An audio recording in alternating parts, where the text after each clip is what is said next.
नमस्कार। अगस्ती संहिता वाचन इस उपक्रम में मैं वैद्या प्रियदर्शनी बापटकडूस आप सभी का और वैद्य नीलेश पाटिल सर का स्वागत करती हूँ। श्री चरक संहिता चिकित्सा स्थान एकोनविंशोध्याय अतिसार चिकित्सा, इसका हमारा वाचन चल रहा है। और पिछले सत्र में सर ने हमें वातज अतिसार की लक्षण, हेतु और संप्राप्ति और पित्तज अतिसार के लक्षण, यहाँ तक हम आए थे। सर ने बहुत विस्तार पूर्वक इसका वर्णन किया था। तो मैं सर से अनुरोध करती हूँ कि आगे का जो अध्याय है उसका प्रारंभ करें। नमो नमः। जैसे हमने कल भी बोला था, जब हम खत्म कर रहे थे हमारा कल का सेशन, और जब हमने फर्स्ट सेशन भी हमने शुरू किया था, तो हम प्रसंग मांस के कंटेक्स्ट में प्रमाथि के बारे में हम देखने वाले थे। तो वो कल अगेन भूल गया था। तो वो प्रमाथि के जो संदर्भ है बृहत्त्रयी से, क्योंकि क्या होता है कि प्रमाथि कर्म जब हमें दिमाग में आता है तो हमेशा मरिचम वचा और शारंगर का सूत्र वही याद आता है। तो बृहत्त्रयी में प्रमाथि कहाँ कहाँ पर आता है, और उसका मैंने कौन से गुणों का विचार किया है और कौन कौन से द्रव्य हम यूज कर सकते हैं, वो एक साथ किया था। वो एक बार देखेंगे और फिर आगे जाएंगे। पहला संदर्भ जो आता है वो पुरुष वेग धारण के चिकित्सा में आता है, जहाँ पुरुष वेग धारण की चिकित्सा में प्रमाथि ऐसा वर्णन आता है। तो वहां पर चक्रपाणि ने जो अर्थ दिया है वो है अनुलोमन करना। अब ऐसा है कि ये बहुत संक्षिप्त अर्थ है, ये विस्तार पूर्वक अर्थ नहीं है जो हमें अपेक्षित है। लेकिन कैसे होता है कि अभी तक आपने जितनी चरक संहिता पढ़ी होगी वहां पर आपने ये चीज ध्यान दी होगी कि कंटेक्स्ट के हिसाब से बहुत बार अर्थ जो होते हैं वो बदलते जाते हैं। कंटेक्स्ट का मतलब हम तंत्रयुक्ति के इसमें हम जिसे कहते हैं अधिकरण। तो अधिकरण वशात सूत्रों का अर्थ जो है वो बदलते जाता है।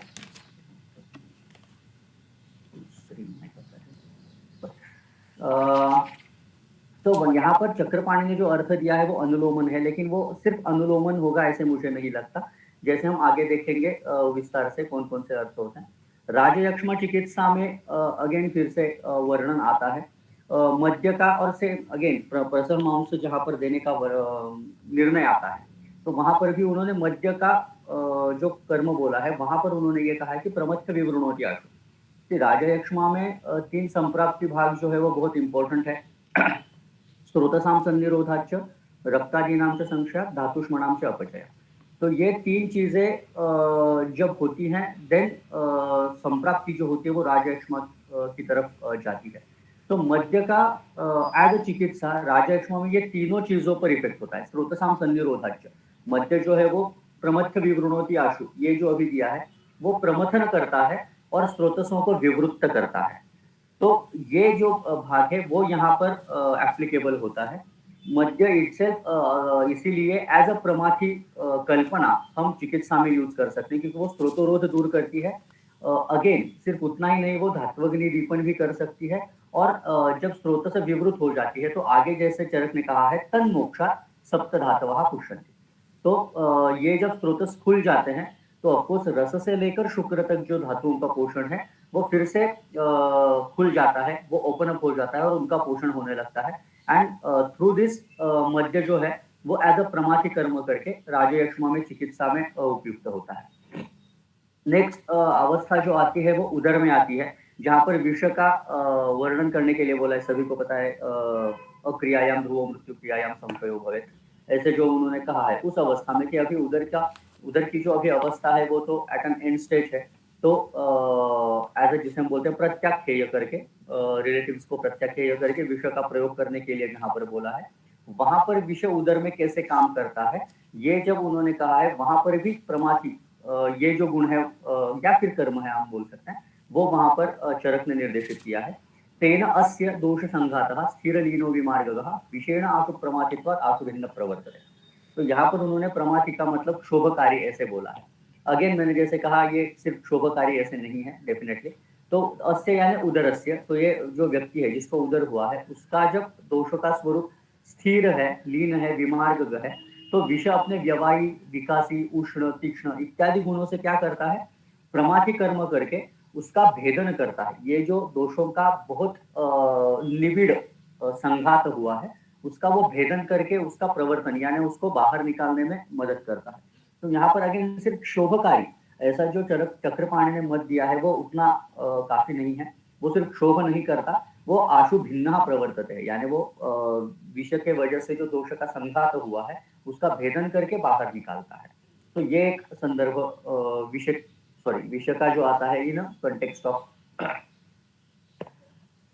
प्रमाथी। प्रथमांश का हमने जैसे लास्ट टाइम ही देखा था, औष्ण प्रमाथी भावाच्या स्तोत्रभ्य श्रावयंती रे कफम शुद्धैषितै पुष्टि कुर्यात् सम्यक वहनसा। तो अगेन यहाँ पर आप देखोगे प्रमाथी अल्टीमेटली कर्म क्या करता है, तो शुद्धैश्च यानी ये जो स्रोत है उनकी शुद्धि करके सम्यक वहन रस का सम्यक वहन शुरू कर देता है।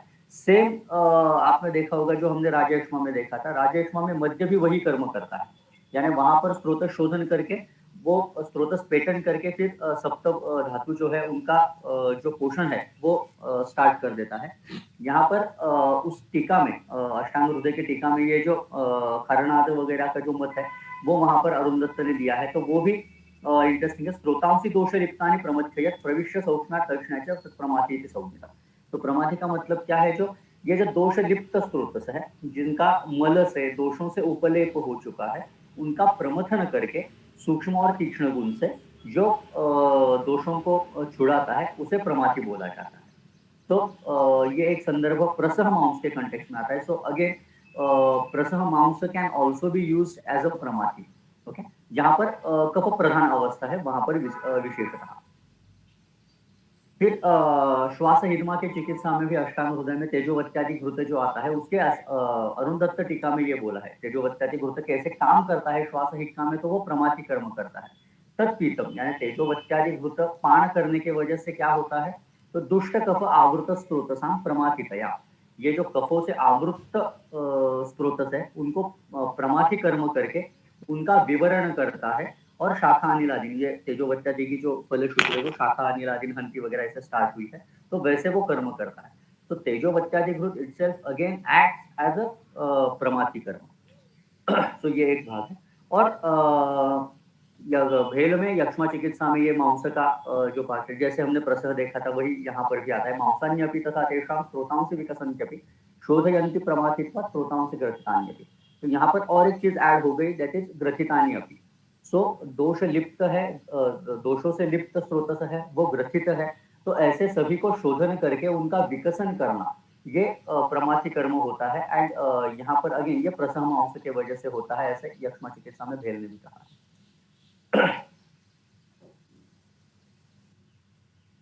ये अल्टीमेटली क्या है कि मरीज और बचा में हम अटक के ना रहे, इसलिए ये मैंने चीजें सेपरेट आउट की है कि कौन कौन से गुणों का विचार करना पड़ता है जब हम प्रमाथी कर्म हमें एक्सपेक्टेड होता है। सो उष्ण तीक्ष्ण सूक्ष्म एंड विशद, ये गुण अगर होंगे तो प्रमाथी कर्म करना जो है वो इजी होगा। तो जिस जिस द्रव्य में ये गुण होंगे तो वो प्रायः प्रमाथी कर्म कर सकते हैं। तो ऑफकोर्स ये चारों के चारों गुण होंगे ऐसे एक्सपेक्टेड नहीं है, लेकिन एक स्वभाव होता है हर एक द्रव्य का, तो वो इन गुणों के साथ साथ कैसे स्रोतसों को विकसन करके कैसे ग्रथित संचित दोषों को प्रमथन कर सकता है ये देखा जाता है।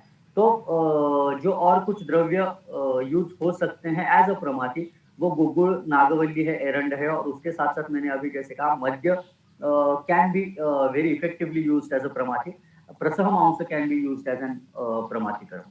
तो ये तीन द्रव्य। और प्रमाथी कर्म कहाँ पर एक्सपेक्टेड है, दैट इज वेरी इंपॉर्टेंट, यानी अवस्था क्या होनी चाहिए वो भी जरूरी है। यानी अगर आप ये सभी संदर्भ देखोगे जो अभी बृहत्रय में हमने देखा, तो वहां पर एक कॉमन दोषों की थीम क्या थी, तो एक तो कफ या फिर मल उपलिप्त होना स्रोतसों में, वो दोष स्थिर होना, वो लीन होना एंड विमार्ग होना।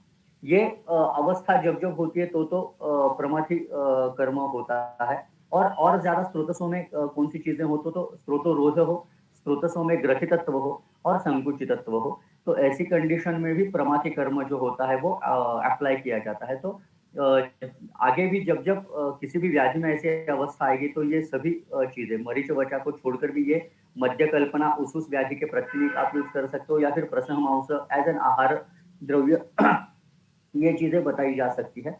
तो दिस वाज जो हमने शुरुआत में प्रथम मास के कंटेक्स्ट में हमने बेसिकली देखा था प्रमाथि कर्म। तो ये मैंने इलेबोरेट करने का मेरे हिसाब से प्रयत्न किया था कि कहाँ पर हम वो दो द्रव्य छोड़कर कौन सी अवस्था में और कौन कौन से द्रव्य हम यूज कर सकते हैं, तो वो हमने देखा। ये हमारा जो पार्ट रह गया था उसके बारे में। अब कल हमने वातज और पित्तज के जो जैसे हेतु लक्षण और उसकी संप्राप्ति हमने कल देखी थी। तो अगेन वात में जैसे हमने देखा था, वात प्रतिलोम होके वो किसी अन्य भाव को आशयापकर्ष गति से या फिर वृद्ध दोषों को भी वहां से लेकर किसी अन्य स्थान पर लेके जाता है और व्याधि अभिव्यक्त करता है। जैसे उन्होंने यहाँ पर मूत्र और स्वेद को अपने स्थान से लेकर पुरुषाशय में लाया और अतिसार उत्पन्न किया। पित्त में संप्राप्ति क्या हो रही, तो वो द्रवत्वात अग्निमुपहन थी। तो अम्ल अवस्था विपाक में द्रव गुण बढ़ने के वजह से वो खराब हो जाना, अग्नि उपहन होना, और वही उष्ण द्रवसर, ये तीन गुण जो है वो पुरुषाशय में कटु अवस्था पाक्य अवस्था में ज्यादा वृद्ध होने की वजह से अतिसार अभिव्यक्त होना, और वो भी कैसे, तो पुरुषों का भेद करके वो उत्पन्न हुआ, ऐसे हमने देखा था। तो आगे श्लेष्मल में अगेन थोड़ा सा डिफरेंस आ जाता है संप्राप्ति में, तो वो देखेंगे अलॉन्ग विथ हेतु। श्लेष्मलस्य तो गुरु मधुर शीत स्निग्धोपसेविनः, जो व्यक्ति गुरु मधुर शीत स्निग्ध सेवन करने वाली होती है, जो श्लेष्मल स्वरूप की होती है। संपूरक से, अब संपूरक का मतलब नीचे भी उन्होंने टीका में दिया है, संपूरक इति अतिमात्राशन शीलस्य, जो सतत हमेशा खाते रहता है, संपूर्ण यानी उदर का पूर्ण करते रहता है अति मात्रा में, उसे संपूरकस्य ऐसे बोला है, उस व्यक्ति को विशेषतः। अचिंतयतो, अचिंता सभी को पता है, जैसे हमने पित्तज में क्रोध और ईर्षा ये भाव देखा था, वैसे यहाँ पर अचिंता, ये तो सभी कपच व्याधियों में बहुत बार दिखता ही है। दिवा स्वप्न परस्य, दिवा स्वप्न सतत करने वाला, आलसस्य आलसी, उसमें क्या होता है, तो श्लेष्मा प्रकोपम आपद्यते, तो हेतु तो स्पष्ट है, कार्य कारण भाव भी स्पष्ट है। सह स्वभावात गुरु मधुर शीत स्निग्ध, तो कफ का खुद का स्वभाव ही कैसा है, तो गुरु मधुर शीत और स्निग्ध है। त्रस्त, त्रस्त का मतलब वो अपने स्थान से त्रस्त हो जाता है, दैट इज उर स्थान, तो वहां से वो च्युत हो जाता है, त्रस्त हो जाता है।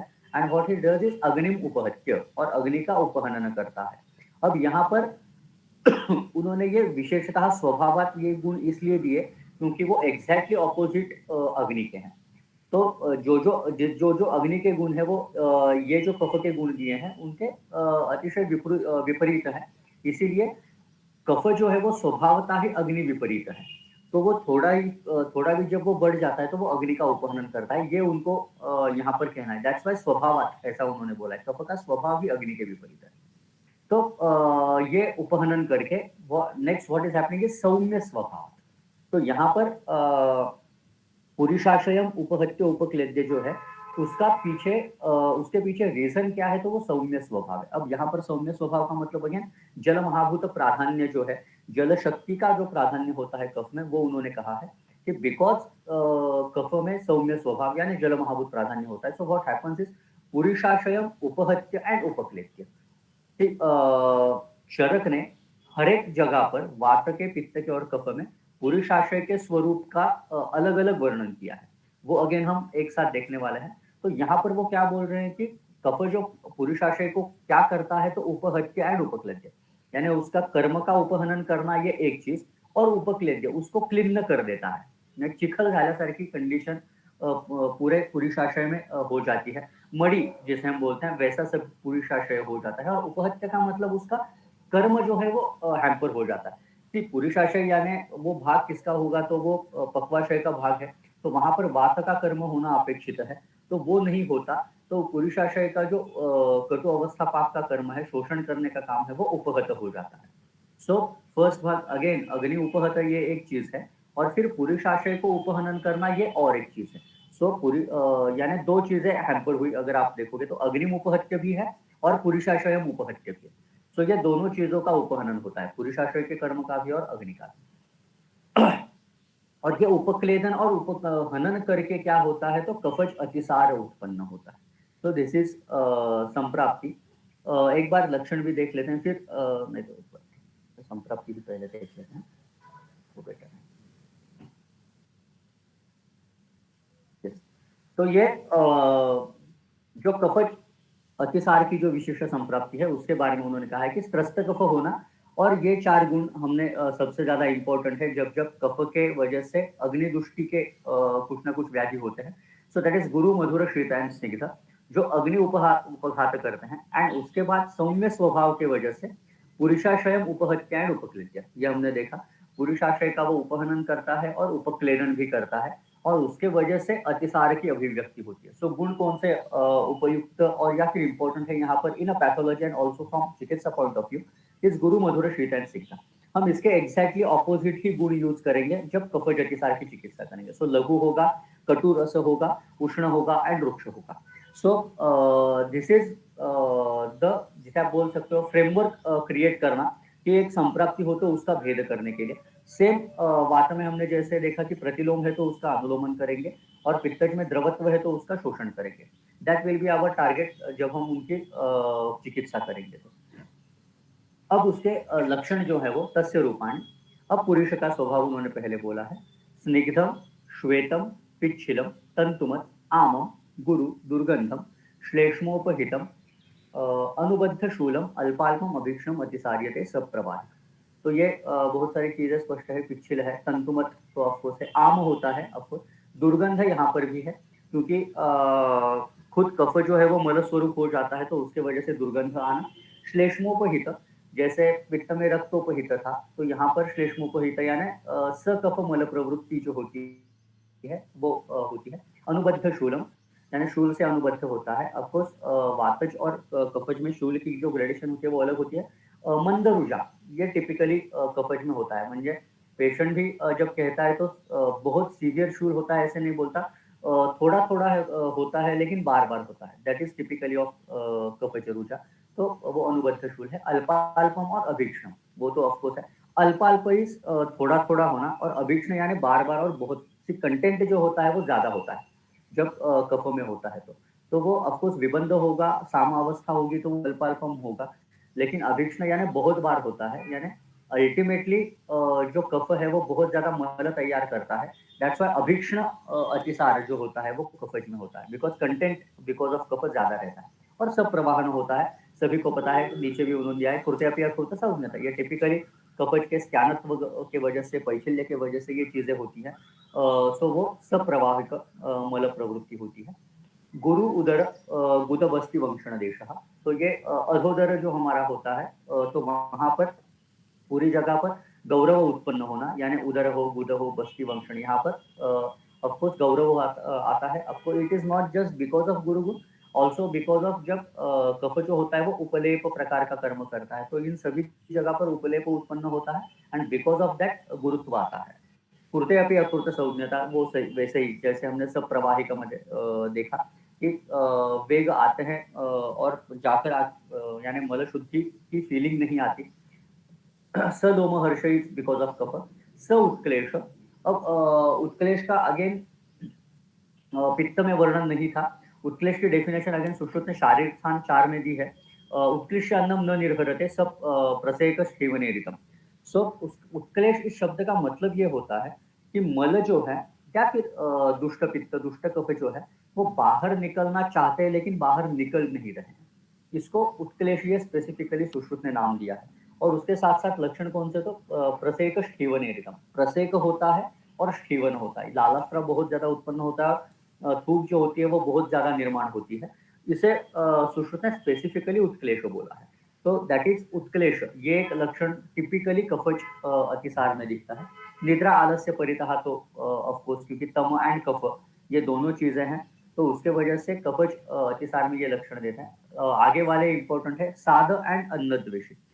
अभी मैंने जैसे बार बार ये चीज कह रहा था कि प्राकृतस्तु बलम श्लेष्मा विकृतो मल उच्चते, कि कफ जब प्राकृत होता है इट एक्ट्स एज अ बल, और जब विकृत होता है तो इट बिकम्स मल। तो अल्टीमेटली जब शरीर में मल संचिति बहुत ज्यादा होती है किसी भी स्वभाव की, यानी सूक्ष्म मल हो, स्थूल मल हो, कोई भी, तो उसके लिए योनि जो होती है वो कफ होती है। जब योनि कहता हूं तो उसका मतलब ये होता है कि कफ acts as a raw material for मल। त्यामुळे पुरुष असेल, स्वेद असेल, मूत्र असेल, इवन आपले सगळे जे सूक्ष्ममल धातु के परिणमन में तैयार होते हैं, उन सभी के लिए ultimately as a raw material workout कौन करता है, तो वो कफ होता है। तो जब जब कफ विकृत हो जाता है, इट गेट्स कन्वर्टेड इनटू मल। त्यामुळे ये मैंने बहुत बार बोला भी है, जहाँ पर मैं बोलता हूँ कि मलाधिक्य ये जो भाग है, वो व्याधि जो है वो नानात्मज व्याधि कहा गया है कफ का। तो जब जब मलाधिक्य होगा, you should keep cough as an inherent aspect in that व्याधि। म्हणजे स्वेद खूप जास्त होतोय, इसका मतलब ये नहीं हमेशा होगा कि रक्तदुष्टि या फिर पित्तदुष्टि हो, या फिर मूत्र प्रवृत्ति बहुत ज्यादा है, इसका मतलब सिर्फ पित्त का विचार करना, सिर्फ क्लेद का विचार करना ऐसा नहीं होता कि दुष्ट कफ का विचार करना जरूरी होता है। सेम अगेन जहाँ पर केश ज्यादा निर्माण होना, नख ज्यादा निर्माण होना, ये ऐसी भी दृष्टि होती है। कर्णमल बहुत ज्यादा तैयार होना, यहाँ पर जैसे हम उस धातु का विचार करते हैं, उन धातुओं के साथ कफ संचिति इसका भी विचार करना पड़ता है। तो जब हम ऐसे मलाधिक्य का विचार करते हैं, तो उस धातु का परिणमन, अग्नि ठीक करना, उसके साथ साथ कफग्न कर्म करना, ये दोनों चीजें एक साथ करनी पड़ती है। तो वो मलाधिक्य नाम की जो कंडीशन होती है, वो ठीक होने में फायदा होता है। तो दैट्स वाई यहाँ पर ये साध, ये कर्म दिखता है। See, अंग साध इंडिकेट क्या करता है, तो बलहानि इंडिकेट करता है। तो बलहानि कब होगी, जब प्राकृत कफ होगा तो अच्छा बल होगा, और जब विकृत कफ होगा तो सिर्फ जो तैयार होगा मल ही होगा, धातु तैयार ही नहीं होंगे। इट विल लीड टू अंगसाध। त्याच्यामुळे ये जो बल देने का कफ का कर्म है, जो प्राकृत कफ का है, वो नहीं होता, एंड जो कुछ होता है वो सिर्फ मल ही तैयार होता है। एंड इसीलिए मैंने बोला कि ये अभीक्ष्ण अतिसार्य थे, ये जैसे ऊपर था वो उसके वजह से होता है। वातज और पित्त से अगर आप कोरिलेट करोगे, तो क्वांटिटी मल की जो होगी वो सबसे ज्यादा कफज में होने वाली है। सो उसके वजह से अंग साध ये लक्षण दिखता है। एंड नेक्स्ट इज अन्न द्वेष। This is again very typical of कफ। जो आप षटक्रिया काल भी देखोगे, तो शायद संचय प्रकोप प्रकोप की अवस्था में हृदय क्लेद और अन्न द्वेष ये कफज प्रकार में होता है, ऐसे उन्होंने स्पेसिफिकली दिया है। त्याच्यामुळे अन्न द्वेष हा जो प्रकार असतो ना, इट इज स्पेसिफिक टू कफज विकार। कारण सेम यही जब प्रसर में आता है तो अरोचक, अविपाक, अंगसाद, छर्दी, ये लक्षण कफज से रिलेटेड सुश्रुत ने बोले हैं। और हृदयोत्क्लेद एंड अन्न द्वेष उन्होंने कहा है कफज प्रकोप में दिखता है, और अरोचकारी जो होता है वो प्रसर में दिखता है। सो अन्न द्वेष ये जो भाग है, again it is specific to श्लेष्मा। इसका रीजन जैसे हमने ऊपर देखा ना, वो है स्वभावात गुरु मधुर शीतस्निग्ध। कफ का स्वभाव ही अग्नि के विपरीत होने की वजह से थोड़ा भी जब बढ़ जाता है तो वो अग्नि का मांद्य उत्पन्न करता है, एंड इट लीड्स टू अन्न द्वेष। और सेकंडली व्हाट हैपेंस इज, जब जब कफ का प्रकोप होता है तो इट स्टार्ट्स फ्रॉम बोधक कफ। तो मुख में बोधक कफ की लिप्तता जो होती है वो बहुत ज्यादा होती है, वो एक भाग होता है। और सेकंडली आमाशय में क्लेदक कफ बहुत ज्यादा बढ़ जाता है द्रव गुण के वजह से। और बाकी ये जो गुण है गुरु मधुर शीत स्निग्ध, उनके वजह से आमाशय में उपलेप हो जाता है, गुरुत्व उत्पन्न हो जाता है, माधुर्य उत्पन्न हो जाता है, एंड बिकॉज ऑफ दैट अन्न लेने की इच्छा नहीं होती। तो दैट्स वाई कफ किसी भी व्याधि में, कफज व्याधि में अन्नद्वेष होने के चांसेस ज्यादा होते हैं। और इसीलिए अगेन नानात्मक व्याधि जो कफ के हैं, उसमें जैसे अभी हमने मलाधिक्य देखा, वैसे ही इसी नानात्मक व्याधियों में तृप्ति, इस व्याधि का भी वर्णन आता है जब कफज प्रकार आता है। तो तृप्ति का भी मतलब वही है कि थोड़ा भी जब आप खाते हो तो सौभित्य उत्पन्न होता है, यानी तृप्तता उत्पन्न होती है। यानी पहले अगर आप 3 रोटियां खाने के बाद आपका पेट भर रहा था, अभी 1 रोटी खाने से ही पेट भर रहा है, तो दैट इज अ तृप्ति नाम का व्याधि होता है। और वहां पर समझना ये होता है कि it is not just about अग्निमांद्य, इट इज अबाउट गुरुत्व एंड उपलेप ऑफ कफ, जिसकी हमें चिकित्सा करनी चाहिए। ये इसलिए बार बार बोल रहा हूँ क्योंकि फॉर द वेरी रीजन दीपनीय महाकषाय अलग होता है और तृप्तिग्न महाकषाय अलग होता है। सो दोनों के पीछे कार्य कारण भाव, एक अग्निदीपन कर्म ये ऑफकोर्स होता है, लेकिन that is not a primary target of तृप्तिग्न महाकषाय। तो ये तृप्ति, नानात्मज व्याधि, गुरुत्व, उपलेपत्व, ये अन्न द्वेष, ये जो लक्षण कफज अतिसार में होता है, उसके पीछे ये कारण हो सकता है। इसके बाद जो आता है तो संधिपात जो अतिसार है उसका वर्णन आता है। तो इसमें ऑफकोर्स प्रकृति समसमवाय है। यानी 1+1 = 2, ये क्लियर है। तो सभी हेतु जो हमने वात पित्त कफ में देखे उनका ही एक साथ वर्णन जो होता है वो यहाँ पर आ जाता है। दैट इज अतिशीत, स्निग्ध, रुक्ष, उष्ण, गुरु, खर, कठिन, विषम, विरुद्ध, असात्म्य भोजना, अभोजना। तो ये सभी तो हेतु आपको दिखे होंगे। उष्ण वाला भी है, अति स्निग्ध वाला भी है, खर कठिन वाला भी है। तो ये सभी जो तीनों दोषों को प्रकोपित कर सकते हैं, इन सबका वर्णन सन्निपातज अतिसार में एक ही जगह पर आता है। एंड लास्टली अति भोजनात् और असात्म्य भोजनात् है ही, उसके साथ साथ अभोजनात् भी उन्होंने दिया है। ये एक बहुत बार हम हेतु को इतना इम्पोर्टेंस नहीं देते। अभोजन करना यानी खाना ना खाना, यानी क्षुधावेग धारण करना, अल्पाशन करना, ये भी हेतु हो सकता है अग्नि दुष्टि में। ये बहुत बार हमसे छूट जाता है। तो दैट इज इम्पोर्टेंट। अभोजना, भोजन ना करना भी, ये शायद मुझे पता नहीं मैंने लास्ट टाइम बोला था या नहीं। गृहिणी के चरक में जब आप हेतु देखोगे तो अनशन is considered as the first हेतु। आपण जनरली काय होतं, हम जब जब किसी भी अग्निदृष्टी का हेतू देखते तो हम वी आर बायस टुवर्ड अतिमात्राशन. पण चरकाने सुरुवातच ग्रहणीच्या हेतूंची अनशनापासून केली. तर ती गोष्ट आपण आवर्जून विसरतो. सी अल्टिमेटली ऐसे है कि अग्नि को अगर प्रदीप्त रहना है तो उसको ईंधन चाहिए. तद ईंधना ही वन्य प्रवर्तनम, जो उन्होंने विविधाशील के शुरुआत के तीसरे सूत्र में ही कहा है। तो अगर ईंधन होगा तो ही अग्नि का प्रवर्तन होगा। ये चीज बहुत बार हम मिस आउट कर देते हैं।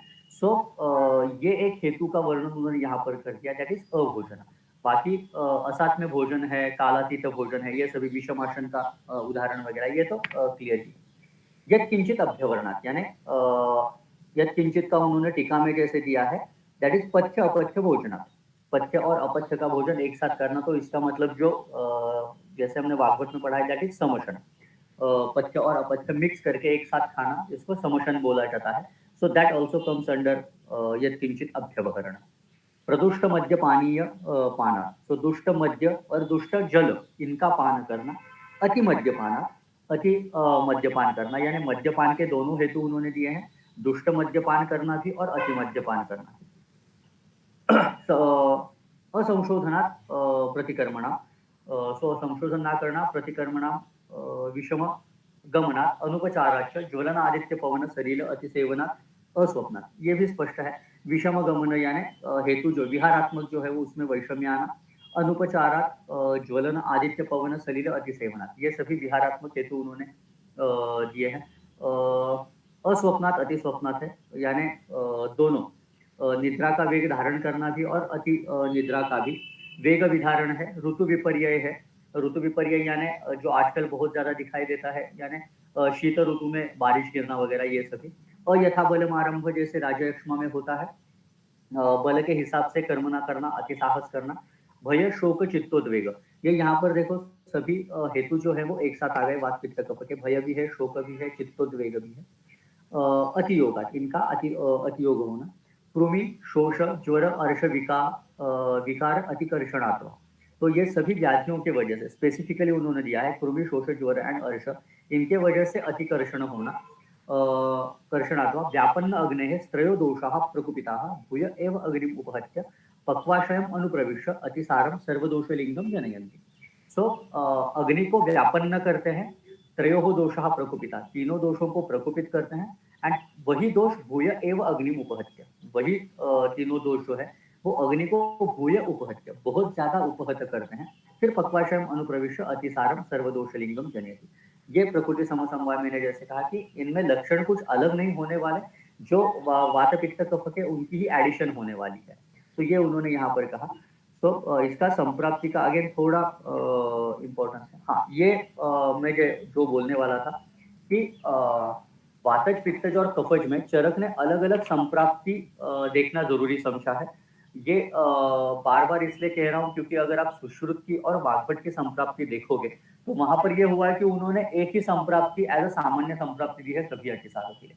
तमशम व्यापम धातुम अग्निम प्रवृत्ता, कि अग्निमांद्य होता है, क्लेद बढ़ता है और वायु वो कोष्ठ में लाता है, उसके वजह से अग्निमांद्य होकर अतिसार उत्पन्न होता है। ये उन्होंने एक सामान्य संप्राप्ति दी है, लेकिन चरक को ये संप्राप्ति सामान्य एक्सपेक्टेड नहीं है।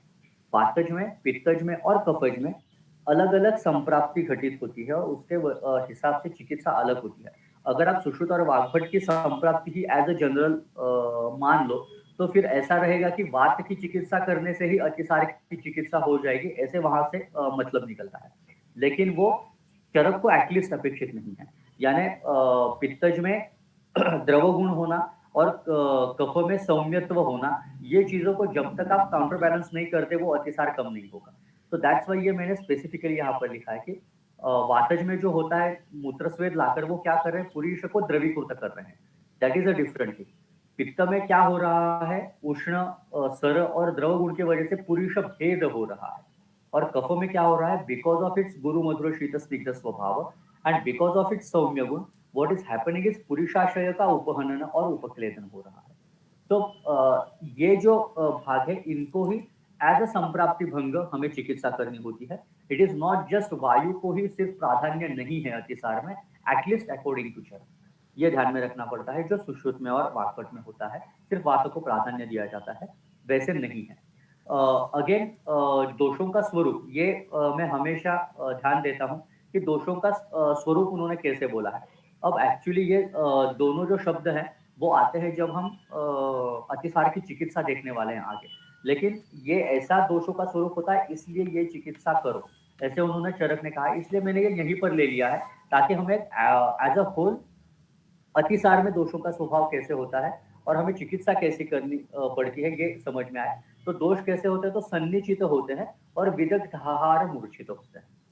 सन्निचित का मतलब क्या होता है, बहुत ज्यादा चित होना, यानी थोड़ा बहुत नहीं, यानी चय अवस्था है, यानी उन्होंने ये वर्ड यूज नहीं किया चित, उन्होंने बोला सन्निचित। तो इतना वो दोषों का संचय वहां पर हो चुका है। That is first thing. And secondly दोष कैसे होते हैं, तो विदग्ध आहार से मूर्छित होते हैं। वातज हो, पित्तज हो, कफज हो या फिर सान्निपातज हो, इस संप्राप्ति की शुरुआत ही कैसे हो रही है, तो अग्निम उपहत कैसे हो रही है। तो बिकॉज अग्नि का उपहनन हो रहा है, जहां पर अम्ल अवस्थापात हो रहा होता है, तो अम्ल अवस्थापात नहीं ठीक होता है तो आहार कैसे होता है, तो विदग्ध होता है। एंड बिकॉज ऑफ दैट ये कंडीशन आती है, दैट इज जो कुछ दोष अतिसार में होते हैं दे आर ऑल विदग्ध आहार मूर्छित। त्यामुळे जो काही अर्धवट, आता सी अगेन ये क्लियर कर देता हूँ, विदग्ध का मतलब हम हमेशा जो लेते हैं वो हमारे दिमाग में आता है बर्निंग टाइप वाला, यानी जिससे दाह उत्पन्न हो सकता है, औष्ण्य उत्पन्न हो सकता है। This is not the meaning when we use the word विदग्ध। विदग्ध का मतलब होता है अर्धपक्व। ओके, ये बार बार ध्यान देना पड़ता है क्योंकि विदग्ध रक्त ऐसा भी एक वर्ड आएगा, तो वहां पर विदग्ध रक्त का मतलब जलजलित रक्त या फिर उष्ण गुण युक्त रक्त ऐसे नहीं होता। विदग्ध रक्त का मतलब अगेन होता है जो अर्धवट उत्पन्न हुआ है, जो जिसका परिणमन ठीक से पूरा नहीं हुआ है, उसको विदग्ध ये वर्ड यूज किया जाता है। तो प्लीज कीप इन माइंड, जब आप विदग्ध ऐसा वर्ड यूज करोगे तो यहाँ पर विदग्ध आहार मूर्छित का मतलब होता है जो अर्धपक्व आहार है उसमें ही वो दोष मूर्छित हो गए हैं, and that type of condition is there in अतिसार। तो ये दो चीजें, और ऊपर वाला जो संप्राप्ति विशेष है वात पित्त में और कफ में, इसका विचार करके फिर अतिसार की चिकित्सा हो।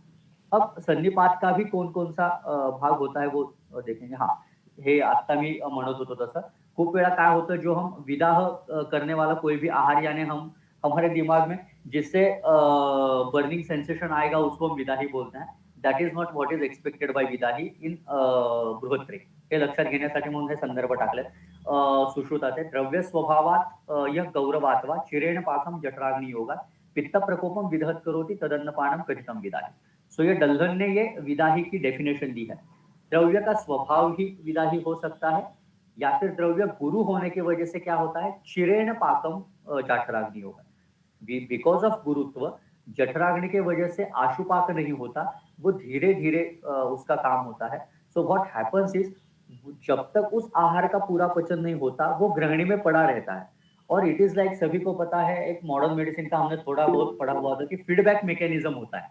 फीडबैक मैकेनिज्म यानी क्या, कि जब तक वो फंक्शन आपके शरीर में चल रहा है तब तक वो वहां से ब्रेन को फीडबैक देता रहता है कि नहीं अभी तक ये डाइजेशन पूरा नहीं हुआ है।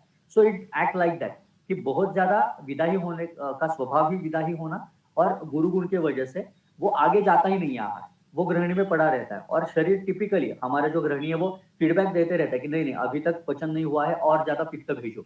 सो वो कंटिन्यूअसली पित्त आते रहता है ग्रहणी में, और उस प्रकार का जो आहार होता है उसको बोला जाता है विदाही। ओके। और एक मतलब जो दिया है दैट इज विदाही, इट इज विविध संतापकारी, जो हमें पता है।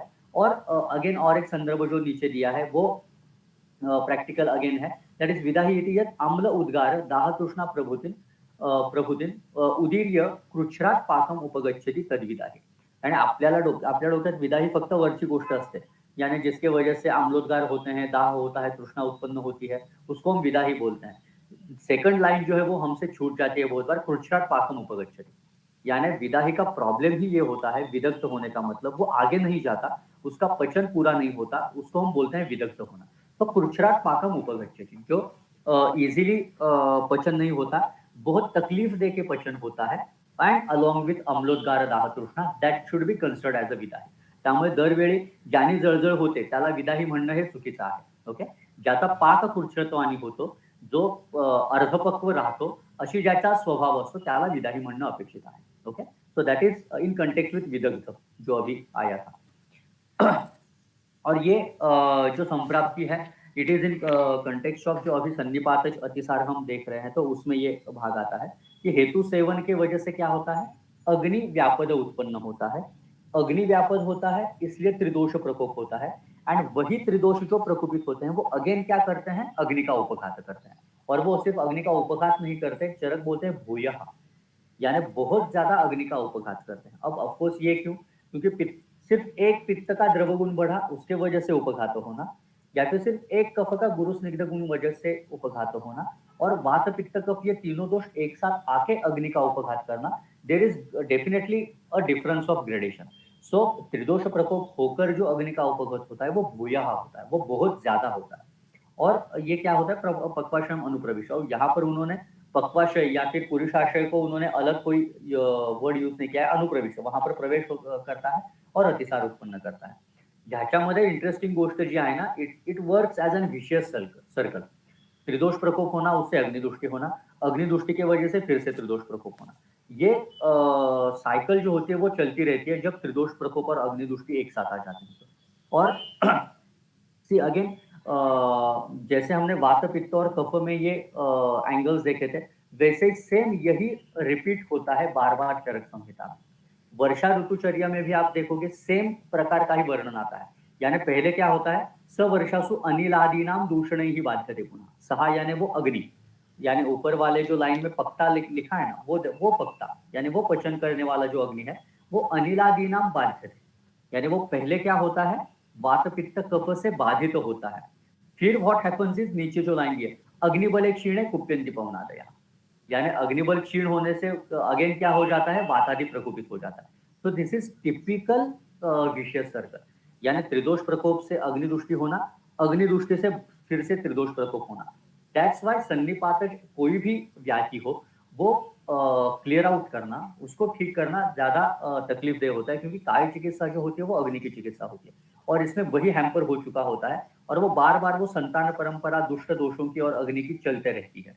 सेम इसका रीजन जो बोला है वो गुल्म चिकित्सा में बोला है, ये बहुत इंपॉर्टेंट है। शम प्रकोप दोषाणाम सर्वेशम अग्नि संशोधो तस्माद अग्निम सदा रक्षित निदानानि च वर्जयेत्। सभी दोषों का शम होना या फिर प्रकोप होना, it is ultimately dependent on अग्नि। आप अग्नि की चिकित्सा करोगे तो ही दोषों का शमन होगा, और अग्नि की चिकित्सा नहीं करोगे, अग्नि दुष्ट होगा तो उनका प्रकोप होगा। आणि खूप वेगळा संदर्भ जो है वो बहुत बार हमसे मिस आउट हो जाता है, जो चरक विमान स्थान में है, रोगानिक अध्याय जो आता है, तो वहां पर जैसे हम जनरली वाग्भट में हमने जैसे एज अ दोषोपक्रमणीय अध्याय पढ़ा है, यानी वातस्य उपक्रम स्नेह स्वेद संशोधन मृदु, तो उसको ही चरक ने एक अलग नाम दिया है, and Charaka call it as a प्रकृति स्थापन उपाय। सो जो कोई वातल व्यक्ति है, पित्तल व्यक्ति है, श्लेष्मल व्यक्ति है, उसको अपने प्रकृति में स्थापन करने के लिए जो जो उपक्रम दिए हैं वो उन्होंने वहां पर इन्वेस्ट किए हैं। सिर्फ ऐसा है कि दोनों सेम ही है, यानी जो चरक वाग्भट ने दोषोपक्रमणीय अध्याय में स्नेह स्वेद गौड़िक पौष्टिक बोला है, वही चरक ने बोला है, यानी ऑफकोर्स उल्टा है एक्चुअली, जो चरक ने बोला है वो वाग्भट ने बोला है, लेकिन स्टिल जब आप कोई पर्याय यूज करते हो किसी भी चीज के लिए, तो उसके पीछे एक नया अँगल आ जाता है। म्हणजे फक्त दोषांचा उपक्रम म्हणणं आणि प्रकृती स्थापनाचा उपाय म्हणणं, there is a little bit difference of understanding. एक कंसेप्ट को अलग एंगल देने का वो विचार है। जैसे हम हेतु को ही निदान बोलते हैं, हेतु को ही प्रत्यय बोलते हैं, हेतु को ही समुत्थान बोलते हैं। तो जब हम प्रत्यय बोलेंगे उससे कुछ अलग चीज अंडरस्टैंड होगी, even though it is a synonym of हेतु। जब आप उसको समुत्थान बोलोगे तो कुछ और अलग चीज अंडरस्टैंड होती है। वैसे ही चरक जब दोषोपक्रम को प्रकृति स्थापन में बोलते हैं तो उसका मतलब ही ये होता है कि व्यक्ति वातल श्लेष्मल पित्तल होते हैं, लेकिन उनको फिर से समत्व में लाने का कर्म कौन करते हैं, तो ये प्रकृति स्थापन के उपाय बोलते हैं। इसीलिए वातलाद्या सदातुरा, ये जो सूत्र स्थान में चरक में वर्णन आता है, उसके टीका में चक्रपाणि ने दो प्रकार के स्वास्थ्य बोले हैं। एक तो मुख्य स्वास्थ्य और दूसरा उपचार स्वास्थ्य। जो जो व्यक्ति सम प्रकृति के होते हैं उनका जो स्वास्थ्य होता है वो मुख्य स्वास्थ्य होता है। मुख्य स्वास्थ्य का मतलब ये कि दे आर इनहेरेंटली हेल्दी। उनके दोष जो है वो इनहेरेंटली खराब नहीं होते, वो स्वास्थ्य का अनुवर्तन करने का ही प्रयत्न करते हैं। लेकिन जो वातल पित्तल और श्लेष्मल होते हैं ये प्रकृतिस्थ होते हैं, लेकिन फिर भी इनका स्वास्थ्य कैसे होता है, तो उपचार स्वास्थ्य होता है। That means you have to maintain your स्वास्थ्य विथ हेल्प ऑफ उपक्रम। आपको कुछ ना कुछ उपक्रम करना पड़ता है, आपको कुछ ना कुछ उपचार करना पड़ता है, तभी आप स्वास्थ्य में रहते हो। यानी वातल व्यक्ति को कुछ ना कुछ स्नेह हमेशा आहार में लेना पड़ता है, तो ही वो वातल व्यक्ति स्वस्थ दिखता है या फिर रहता है। अगर वो स्नेहन बंद कर देगा, स्वेदन बंद कर देगा, तो फिर से उसका वातल स्वभाव आगे आएगा और वो वात व्याधि की तरफ प्रोन होगा। तो ये जो होता है ये मुख्य स्वास्थ्य और उपचार स्वास्थ्य की डेफिनेशन है। दैट्स व्हाई कॉलिंग इट प्रकृति स्थापन उपाय is gives an separate understanding. और ये जब उन्होंने दिया है तो ये कब तक करने चाहिए। सी प्रॉब्लम कसं होतो, बहुत सारे यहाँ पर वैद्य भी हैं और स्टूडेंट भी हैं, सभी को पता है कि आयुर्वेद चिकित्सा जब शुरू होती है तो वो जल्दी खत्म नहीं होती। यानी हम 1 साल 1.5 साल तक चिकित्सा देते रहते हैं, लेकिन फिर भी there should be some end point. तो चरक ने वो एंड पॉइंट दिया आहे की हे प्रकृती स्थापन के उपाय जो आहे, म्हणजे हे जे काही वातस्य उपक्रम हा स्नेह स्वेद संशोधन मृदू कधीपर्यंत करायचं, कुठेतरी थांबायला हवं। तर ते मग तो कधीपर्यंत सांगतो, यावत अग्नेः समीभावात समेतु सममेव कार्य। तो कब तक करने चाहिए, जब तक अग्नि सम ना हो तब तक। And that is very much important. कि यहाँ पर वो ये नहीं बोल रहा, यहाँ पर पैरामीटर उसका दोष सम नहीं है। यहाँ पर वो पैरामीटर क्या अप्लाई कर रहा है, जब तक अग्नि सम ना हो तब तक ये करते रहो। क्योंकि प्रॉब्लम ये है, यू कैन गो फॉर दोष समत्व। जब तक दोष सम ना हो तब तक आप ये करो, ये हो सकता है। लेकिन इफ बाय चांस अग्नि विषम रहे तो फिर से आपने जो इतना प्रयत्न करके दोषों को सम किया है वो फिर से विषम हो जाए। सो बेटर है you go for the root. तो जिस पर दोषों का शम या फिर प्रकोप डिपेंड है, दैट इज अग्नि। उसको जब तक ना हो तब तक ही आप चिकित्सा करो। तो दैट्स व्हाई अग्नेः समीभावात should be the ending point of a चिकित्सा। म्हणून फक्त यथादोष चिकित्सा करके चिकित्सा खत्म हो गई ऐसे कभी भी नहीं होता। एंड दैट्स व्हाई कुछ ना कुछ हम व्याधि प्रत्यनिक रसायन का उपयोग करते हैं, ताकि ये सिर्फ क्या बोल सकते हो, धातुओं को बल देना ये अपेक्षित नहीं है, अग्नि को स्थिर करना और अग्नि को सम करना। क्योंकि अग्नि सम करोगे तो ही शम प्रकोप दोषाणाम सर्वेषाम अग्नि संस्कृतो ये ठीक होगा। दैट्स व्हाई ये चीज जो है यावत अग्नेः समीभावात, ये मिस होने वाली चीज है, लेकिन ये इम्पॉर्टंट है। आणि म्हणून मी म्हटलं तसं, हे ज्यावेळी होत नाही त्यावेळी ती विशेष सर्कल स्टार्ट व्हायला लागते कि आपका अग्नि दुष्ट हो गया तो दोष प्रकोप हो गए, दोष प्रकोप हो गए तो वो अगेन अग्नि को दुष्ट करते हैं। एंड दैट्स व्हाई प्रकृति स्थापन उपाय कब तक करने चाहिए, तो यावत अग्नि समीभावात करने चाहिए। सो दिस इज टिपिकली, जैसे आप बोल सकते हो, संप्राप्ति विशेष इन सन्निपातज अतिसार या फिर सन्निपातज ज्वर या फिर सन्निपातज जैसे आप बोल सकते हो गुल्म। इन सब में ये चीज होती है। और ऐसा जब जब सन्निपात में होता है तो अग्नि को टारगेट करना ज्यादा इंपॉर्टेंट होता है, क्योंकि वो ठीक हो जाएगा तो फिर वो आगे वाली विशेष सर्कल जो है वो आप ब्रेक कर पाओगे। क्योंकि दोषों को आप टारगेट करोगे तो ये दोष तो ठीक हो जाएंगे, लेकिन जहां से वो उत्पन्न हो रहे हैं उसको आप जैसे आप उसको निग्लेक्ट करोगे तो फिर से प्रकोपित होने वाला है। सो ये एक चीज ध्यान देने वाली कि सन्निपात जो प्रकार होता है, always try to target the अग्नि, वो बेटर रहता है ताकि वो विशेष सर्कल खत्म हो जाए। तो ये जो संप्राप्ति थी वो सन्निपातज की थी इन कंटेक्स्ट ऑफ विशेष सर्कल जो हमने देखा। अब यहाँ पर उन्होंने वो लक्षण एक साथ दिए हैं। अपि च शोणितादीन धातुन अति प्रकृष्टम दूषयन्तः धातु दोष स्वभाव कृतान अतिसार वर्णान उपदर्शन्ति। अब क्या होता है कि शोणित आदि जो धातु है, जो जैसे दुष्ट हुए होंगे उनके हिसाब से वर्ण जो होता है वो अतिसार को आने लगता है, क्योंकि इसे सन्निपात जो ज्वर है, तो प्रॉब्लम ये होता है कि सन्निपात में कोई भी जैसे आप बोल सकते हैं विकार विघात कर भाव रहता ही नहीं है, उसको कोई अपोज करने वाला है ही नहीं, जैसे संतत जोर में होता है। निष्प्रत्यनिकत्व होता है, प्रत्यनिक का मतलब अपोज करना, निष्प्रत्यक यानी कोई रहा ही नहीं अपोज करने के लिए, यानी एक दोषज या फिर द्विदोषज कोई भी व्याधि होता है तो देर इज सम दोष विच इज ऑपोजिंग, यानी वात पित्तज कोई व्याधि हो तो उसको कफ अपोज करने वाला होता है, कफ पित्तज हो तो वात रहता है अपोज करने के लिए। जब सन्निपात ही हो जाता है देर इज निष्प्रत्यनिकत्व, देर इज ऑपोजिंग करने वाला, रेजिस्टेंस करने वाला ही कोई नहीं है, तो वो सभी धातुओं को खराब करता है। और जैसे जैसे धातु दुष्ट होंगे उसके हिसाब से अतिसार को वर्ण आता है, यानी मांस धावनवत आएगा या फिर सरक्त आएगा, मेद के जैसे वसा युक्त होगा, मज्जा युक्त होगा, ऐसे मल को जो है वो वर्ण आता है अकॉर्डिंग टू धातु दुष्ट। तत्र शोणितादिषु धातुषु अति प्रदुष्टेषु हरिद्र हरित नील मंजिष्ठ मांसधावन सन्निकाशम रक्तम कृष्णम श्वेतम वराह में, ये भेद नहीं है, मेद शब्द है वो, मेद सदृशम अनुबद्ध वेदनम अवेदनम वा, तो सभी प्रकार के डिस्कलरेशन अब आ गए, क्योंकि कोई दोष रहा ही नहीं, तो वात का भी वर्ण आएगा, पित्त का भी आएगा, कफ का भी आएगा और उनसे दुष्ट धातुओं का भी आएगा। अनुबद्ध वेदनम अवेदनम वा, यानी वेदना से युक्त होगा या फिर अवेदन भी हो सकता है। Okay, it can very. समास व्यत्यासात उपवेश्यते शकृत ग्रथितम आमम सकृत। अगेन समास और व्यास यानी क्या, एक साथ ये लक्षण दिख सकते हैं या फिर एक एक भी दिख सकते हैं अतिसार में। शकृत भी कैसे हो सकता है, ग्रथित भी हो सकता है, आम भी हो सकता है और सकृत यानी एक साथ एकदम। ओके, ग्रथित भी होगा और आम भी होगा, ऐसे भी हो सकता है। सकृत अपि पक्वम, यानी एक टाइम में एकदम ग्रथित और आम है, और सकृत एक टाइम में एकदम से क्या हो गया, मैंने जैसे अभी कहा पक्वम अनधिक पक्वम यानी पक्व हुआ, आगे वाला थोड़ा अलग है।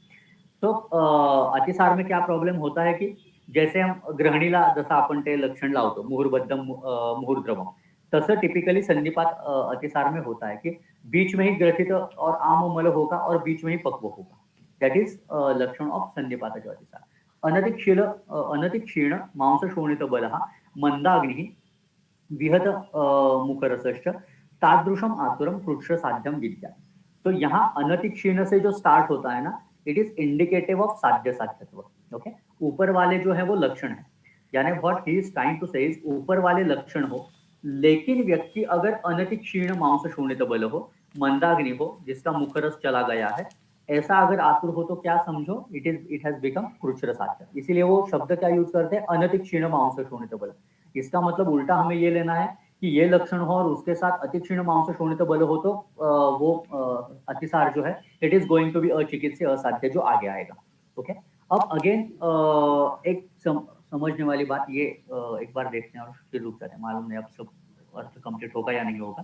अनतिक्षीण मांस शोणित, ये आप देखोगे रिपीटेडली ये चीज आती है, यानी क्षीण मांस शोणित। बल के बारे में तो सभी को पता है, बल क्षीण हो तो वो हार्ड होता है, बल अच्छा हो तो वो सुख साध्य की ओर जाता है।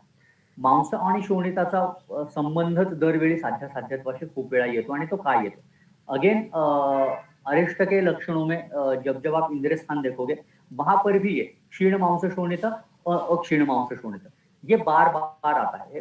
बाकी धातुओं कंपेरेटिवली मांस और शोणित को ही साध्य साध्यत्व से जोड़ा जाता है। उसका रीजन ये है क्योंकि मांस and Shonit they are contributors of धातु संवहन। जो दशविध परीक्षा है विमान स्थान में दी है, तो वहां पर सार संवहन सत्व परीक्षा दी है, तो वहीं पर जो संवहन परीक्षा दी है वहां पर इनका वर्णन आता है कि मांस और शोणित जो है वो संहत होना, ये इंडिकेशन होता है धातु संहत होने का। अब उसके साथ साथ ऑफकोर्स सुनिविष्ट मांस, सुनिविष्ट संधि, संधिबंध, ये भी चीज आती है, लेकिन संवहन में कौन से धातुओं का स्पेसिफिकली वर्णन आता है तो मांस एंड शोणित का आता है। कि मांस का जो धातुओं के बल से संबंध है, शरीर के बल से संबंध है, वो सभी को पता है, लेकिन शोणित का भी है, दैट इज थ्रू प्राणानुवर्तन विशेषा जीवितम जो हम बोलते हैं वो वाली चीज। एंड दूसरी एक बात जो है जो सुश्रुत ने कही है, दैट इज धातु नाम क्षय वृद्धि शोणित निमित्त है। धातुओं की वृद्धि और धातुओं का क्षय जो होता है वो शोणित निमित्त होता है, वो डिपेंड होता है रक्त पर। तो दैट्स वाई संहत धातुओं के लिए कौन से धातु ज्यादा इंपॉर्टंट रहते तो वो मांस एंड शोणित होते। म्हणून वारंवार साध्य साध्यत्वामध्ये क्षीण मांस शोणित किंवा अक्षीण मांस शोणित हेच पुन्हा पुन्हा येतात. पूरे धातुओं का वर्णन उन्होंने किया है ऐसे नहीं होता. मांस और शोणित को ही इम्पोर्टेंस दिया जाता है भाई एग्जामिनिंग द जैसे आप बोल सकते हो साध्या साध्य ओके. और ये बहुत ज्यादा हार्ड नहीं है. शोणित का परीक्षण आप सभी को पता है नेत्र कर्ण या फिर ओष्ठ जहां पर वो सार परीक्षा जो बोली है उस अवयव में रक्त का परीक्षण करना ये शोणित से हो सकता है.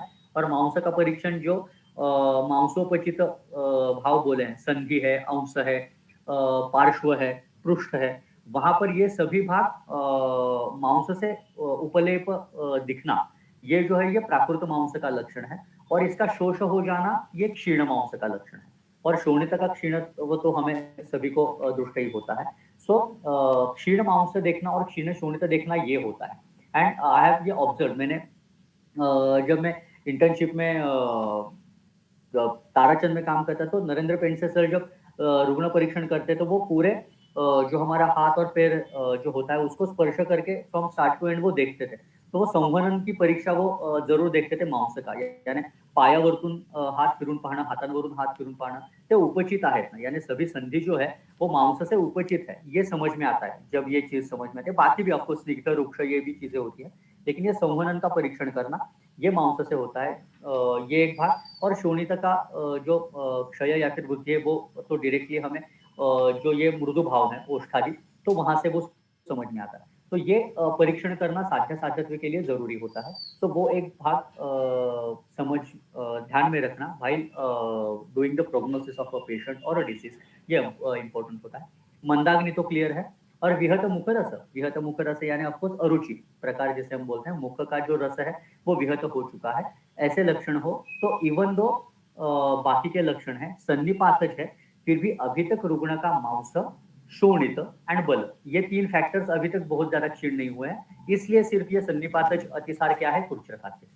सो अल्टीमेटली साध्य साध्यत्व अगर आप सन्निपातज का देखोगे ये समझ में आता है कि सन्निपातज एक तो कृच्छ्र साध्य होगा या फिर असाध्य होगा. सुख साध्य तो वो बिल्कुल नहीं होगा. ये यहाँ पर चरक ने क्लियर कर दिया है. त्यामुळे पेशेंट का बल ठीक रहा it will be at least कृच्छ्र साध्य और वो भी नहीं रहा तो it is going to be अचिकित्सा.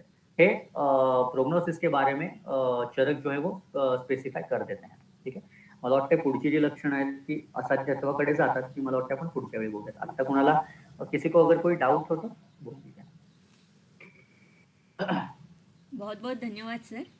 आज के आपके व्याख्यान में आपने बहुत सारे कंसेप्ट्स हमारे क्लियर कर दी जैसे कि प्रमाथी का अर्थ बृहत्त्रयी में क्या दिया है या स्पेशली जैसे कि मलाधिक्य है तो कफ का विचार कैसे करना चाहिए. ये एक बहुत ही मेरे ख्याल से एक अच्छा विचार आपने हमें दिया है. तो ऐसे बहुत सारे कंसेप्ट्स हमारे क्लियर हुए हैं उसके लिए बहुत बहुत धन्यवाद आपका. तो अगर किसी को कुछ प्रश्न है तो आप पूछ सकते हो डायरेक्टली. सर त्या आदिशंधी गुणाचा अजून थोडा विस्तार करून सांगाल का? ते पण थोडं तुम्ही सांगा. नवीन सांगितलं. ठीक आहे. बरं मग अभिषंधी पण सांगितलं. त्याचं मी कसं केलंय मला मुळात कसं होतं की ते बृहत्त्रयी से जब तक मैं कुछ कंसेप्ट क्लियर नहीं करता तो मुझे खुद समाधान नहीं होता क्योंकि प्रॉब्लम ये हुआ कि उत्तरकालीन ग्रंथों में वो सभी बहुत ज्यादा सुपरफिशियल हुआ. तो अभिषंधी का भी मैंने एक साथ किया तो वो भी देख लेंगे कोई प्रॉब्लम नहीं. No issue. जनरली यानी 2-3 यानी डल्हन का संदर्भ है वाघभट का संदर्भ है और चरक का भी संदर्भ है. जैसे अभी प्रमाथी का है एक दो स्लाइड में शायद है लेकिन वो भी दिखा दूंगा कोई प्रॉब्लम नहीं. अभिषंधी के जो अलग अलग संदर्भ हैं वो. Thank you. Sure. और अगर कुछ प्रश्न है तो आप पूछ सकते हो 2-3 मिनट में.